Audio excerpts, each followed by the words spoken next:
A little progress each day adds up to big result. आज हम पढ़ेंगे environmental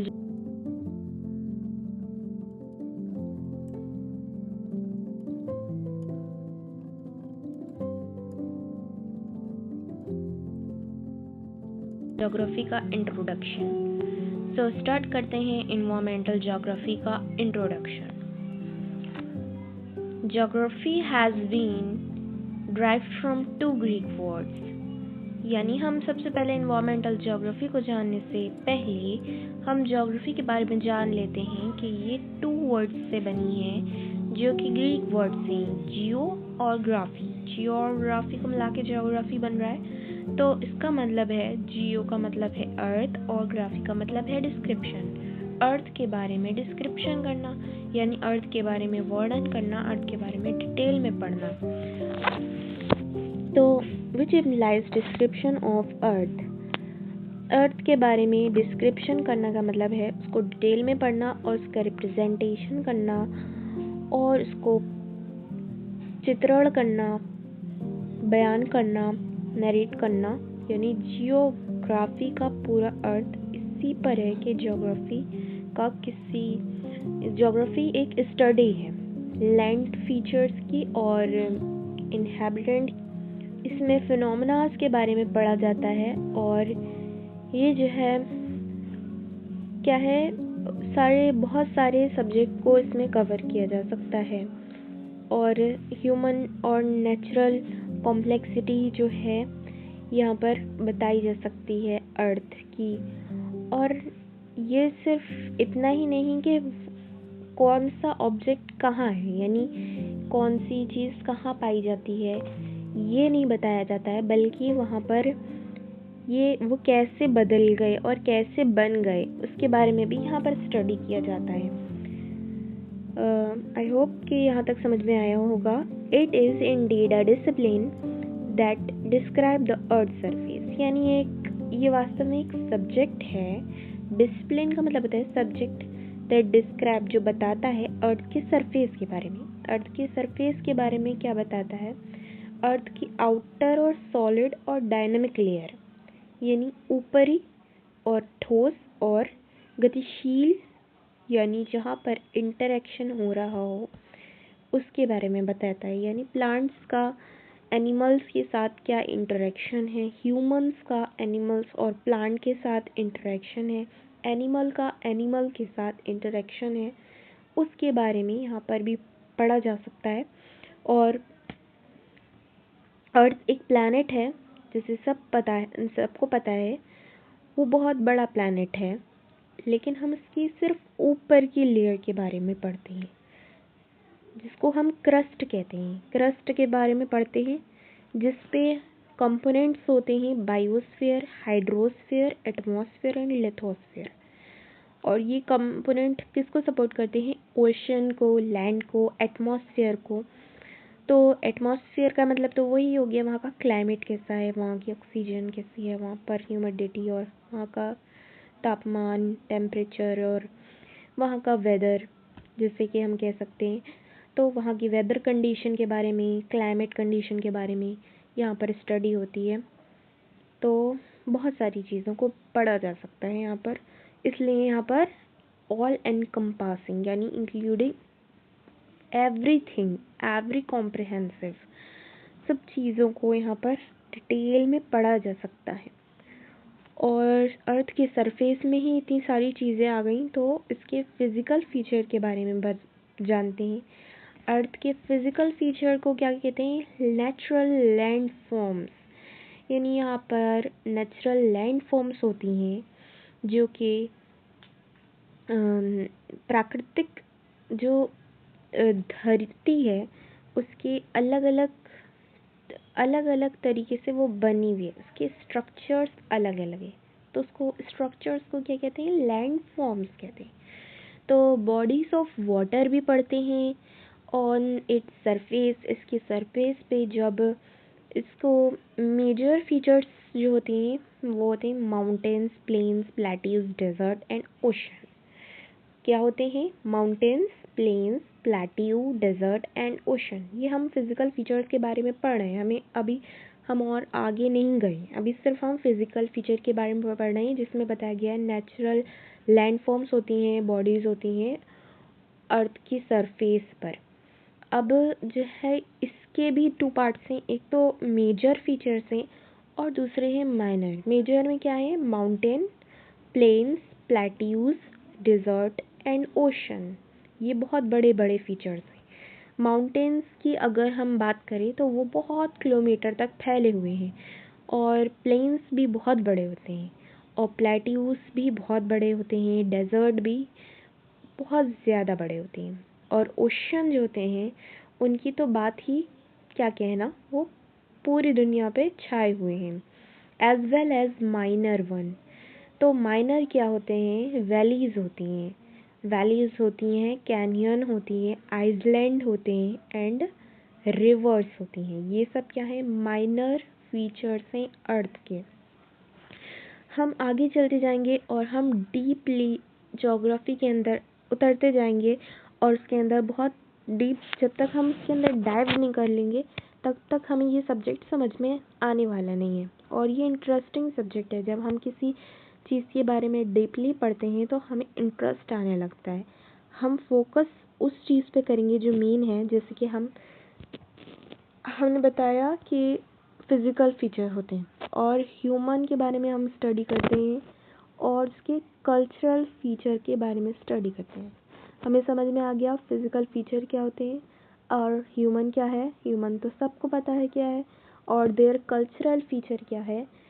तो ह्यूमन का कल्चरल फीचर जो है बटा हुआ है, शेयर्ड है, यानी पूरे वर्ल्ड में अलग अलग तरीके से ह्यूमन सरवाइव करता है। ठंडे इलाके में ठंड के हिसाब से रहता है, और गर्म इलाके में उसके लिए अलग टेक्नोलॉजी इस्तेमाल करता है। और जो है ये नॉन बायोलॉजिकल कैरेक्टरिस्टिक्स हो सकते हैं जो कि अलग होते हैं ह्यूमन के कल्चरल इन्वायरमेंट में। जैसे कि ह्यूमन एक दूसरे से अलग है, ग्रुप्स उसके अलग हैं।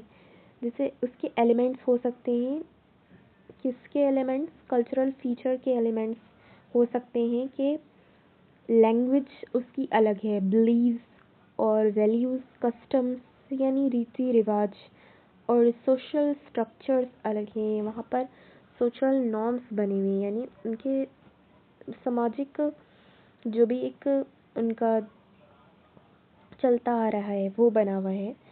और आर्ट है वहाँ की अलग, जिससे कोई भी आर्ट ले लें, जैसे वहाँ के ड्रेसेस किस तरह के बनाए जाते हैं, और वहाँ के और रहने की चीज़ें कैसे बनाई जाती हैं, घर वहाँ के अलग अलग शेप्स के होते हैं, टेक्नोलॉजी भी अलग होती है हर जगह की, और फूड वहाँ का अलग होता है। जैसे कि फूड टेक्नोलॉजी के हिसाब से हम देख सकते हैं कि जापान और यहाँ की टेक्नोलॉजी में बहुत ही डिफरेंस है, और फूड यहाँ का इंडिया का, यानी इंडिया का फूड और कहाँ का कह सकते हैं चाइना का, बहुत ही डिफरेंट है। ठीक है, बहुत तो नहीं, मतलब काफ़ी डिफरेंट होता है। तो with the growth and development of, तो हमने यहाँ पर कहाँ पढ़ लिया? तो कल्चरल फीचर्स के एलिमेंट्स हमने बता दिए, language, beliefs, values, customs, social structures, art, technology and food. ये सब क्या होते हैं? कल्चरल फीचर्स होते हैं, along with the special distribution, of both feature. इसके साथ जो है दोनों फीचर्स के स्पेशल डिस्ट्रीब्यूशन को भी यहाँ ऐड किया जाता है, बताया जाता है। जैसे कि हमने अभी पढ़ा कि ये डिसिप्लिन है जो बताती है अर्थ के सरफेस के बारे में, फिज़िकल फीचर के बारे में, ह्यूमन के बारे में, और उसकी कल्चरल फीचर के बारे में, और स्पेशल डिस्ट्रीब्यूशन की, इन दोनों के स्पेशल डिस्ट्रीब्यूशन के बारे में क्या बताती है? जो भी वे है इन दोनों का, वो जो है कोई भी इवेंट या ऑब्जेक्ट और पॉपुलेशन जो कि फैले हुए हैं पूरे अर्थ पर जोग्राफिकल एरिया, तो ये जोग्राफिकल एरिया में अरेंज है स्पेशल डिस्ट्रीब्यूशन इसी को कहते हैं कि पूरे वर्ल्ड में जो अलग अलग तरीके से ये सब पॉपुलेशन स्प्रेड है और अरेंज है और ऑब्जेक्ट अलग अलग तरीके से फैले हुए हैं। तो स्पेशल डिस्ट्रीब्यूशन तो ये हो गया। With the growth and development of human civilization, यानी साथ में ग्रोथ इन ह्यूमन सिविलाइजेशन की ग्रोथ और डेवलपमेंट क्या होता है, जैसे कि सिटीज़ का डेवलप होना, मॉन्यूमेंट और आर्किटेक्चर को बनाए जाना और आर्ट्स को डेवलप करना, ट्रेड का डेवलपमेंट, इकोनॉमी का बढ़ना, और इजी लैंग्वेज में अगर समझें और हम और इसके बारे में समझना चाहें ह्यूमन सिविलाइजेशन में क्या डेवलपमेंट है, तो हम वहाँ की गवर्नमेंट के बारे में पढ़ सकते हैं कि वहाँ का गवर्नमेंट कहाँ कहाँ का कैसा डेवलप हुआ। तो ये सब जो है ह्यूमन सिविलाइजेशन का डेवलपमेंट है कि एडवांस ह्यूमन सोसाइटीज़ जो कि डेवलप की गई और कॉम्प्लेक्स फॉर्म में गवर्नमेंट और कल्चर डेवलपमेंट हुए। तो ये सब हम कह सकते हैं कि ह्यूमन सिविलाइजेशन का डेवलपमेंट हुआ। तो आगे बढ़ते हैं कि एडवेंट ऑफ साइंस का जब आना हुआ तो geography has been considered as science, यानी ज्योग्राफी को क्या कंसिडर किया गया, ज्योग्राफी के बारे में विचार क्या किया कि वो एक साइंस है और इंटरप्रिटेशन करते हैं उसके बारे में। इंटरप्रिटेशन का मतलब है उसकी व्याख्या करते हैं, उसको एक्सप्लेन करते हैं, समझते हैं कि वो एक एरियल डिफरेंशिएशन क्या होता है। एरियल डिफरेंशिएशन एक कॉन्सेप्ट है जो कि ये बताता है कि ह्यूमन और फिजिकल फिनोमेनाज जो हैं वो अलग अलग हैं, वो डिफरेंट हैं। जोग्राफिकल एरियाज और स्पेशल रीजन, यानी ये एरियल डिफरेंशिएशन क्या होता है, एक भौगोलिक क्षेत्र यानी जोग्राफिकल एरिया या फिर कोई एरिया है उसकी जो भौतिक और सांस्कृतिक विशेषताएं के आधार पर उसको दूसरे क्षेत्रों से कैसे अलग बताया जाए, वो इसमें आता है। प्राकृतिक प्रक्रिया है जो कि उनको अलग बताती है कि ये एक एरिया दूसरे एरिया से कैसे अलग है, सोशल और कल्चरल उसके हिसाब से, अपनी रीति रिवाज के हिसाब से या उसके फिज़िकल फीचर्स के हिसाब से वो कैसे अलग है। तो ये जो कॉन्सेप्ट था ये रिचर्ड हार्ट्सहॉर्न ने दिया था। ये एक साइंटिस्ट हैं जिन्होंने ये एरियल डिफरेंशिएशन का एक कॉन्सेप्ट दिया था। तो ये एरियल डिफरेंशिएशन का मतलब हो गया ये दोनों चीज़ें अलग हैं एक दूसरे से, और ये कॉन्सेप्ट क्या बताता है, ये बताता है कि कोई भी एरिया किसी दूसरे एरिया से कैसे डिफरेंट हो सकता है। तो ह्यूमन एनवायरनमेंट रिलेशनशिप में ये एक इंटरप्रिटेशन की एरियल डिफरेंशिएशन है और साइंटिफिक इंटरप्रिटेशन है जो कि एरियल डिफरेंशिएशन की है।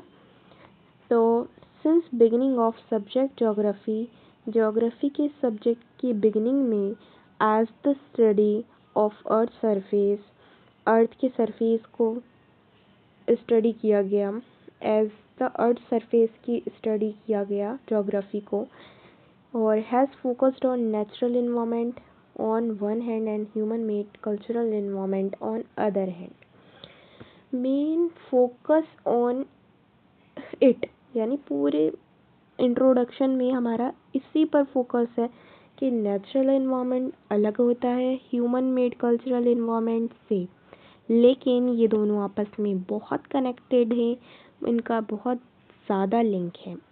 तो आगे चलते हैं। पीटर हैगेट एक साइंटिस्ट हैं। 1977 in his book on geography a modern synthesis, इनकी एक बुक है ज्योग्राफी और मॉडर्न सिंथेसिस है, जिसमें उन्होंने जोर दिया है emphasized that geography is concerned with two major interacting system, यानी जोग्राफी मॉडर्न सिंथेसिस इनकी बुक है पैटर हैगेट की 1977 में जो था इन्होंने एक बुक लिखी जिसका नाम है जोग्राफी मॉडर्न सिंथेसिस। पे जोर दिया गया कि जोग्राफी किससे संबंधित है, दो मेजर इंटरैक्टिंग सिस्टम से संबंधित है। ये इंटरैक्टिंग सिस्टम क्या होते हैं? इंटरैक्टिंग सिस्टम होते हैं जो आपस में एक दूसरे से कनेक्ट होते हैं, उनका लिंक होता है। तो द इकोलॉजिकल सिस्टम, एक तो है इकोसिस्टम, इकोलॉजिकल सिस्टम है जो कि लिंक है मैन विद हिज इन्वायरमेंट, यानी मैन का अपने इन्वायरमेंट के साथ कैसा लिंक है उसको इसमें स्टडी किया जाता है। And the other one is special system, जो दूसरा सिस्टम इन्होंने बताया वो ये है स्पेशल सिस्टम, यानी अर्थ का दूसरे रीजन से, यानी अर्थ के एक रीजन, एक एरिया का अर्थ के दूसरे एरिया से लिंक जो है उसके बारे में स्पेशल सिस्टम इन्होंने बताया इंटरैक्टिंग सिस्टम में है। तो ये दोनों इनके सिस्टम थे, एक इकोसिस्टम था और एक स्पेशल सिस्टम था। स्पेशल सिस्टम में क्या था, एक अर्थ का रीजन दूसरे अर्थ के रीजन से कैसे लिंक है, और इकोलॉजिकल सिस्टम में क्या था, मैन का एनवायरनमेंट के साथ कैसे लिंक है। तो सेकंड साइंटिस्ट हैं सविंद्र सिंह। सविंद्र सिंह ने अपनी बुक में लिखा है एनवायरमेंटल ज्योग्राफी, इनकी बुक है, mentioned that it is the study of interrelationship between living and its natural environment, as well as the relationship between technologically advanced economic man and his natural environment in the present context। यानी इस इन्होंने अपनी book environmental geography में mention किया है कि ये जो इन्वायरमेंटल ज्योग्राफी है वो स्टडी है इंटररिलेशनशिप की लिविंग ऑर्गेनिज्म और non living organism, natural environment की, जो कि हो सकते हैं नॉन बायोटिक, और लिविंग ऑर्गेनिज्म हो सकते हैं बायोटिक कंपोनेंट ऑफ इन्वायरमेंट हो सकते हैं।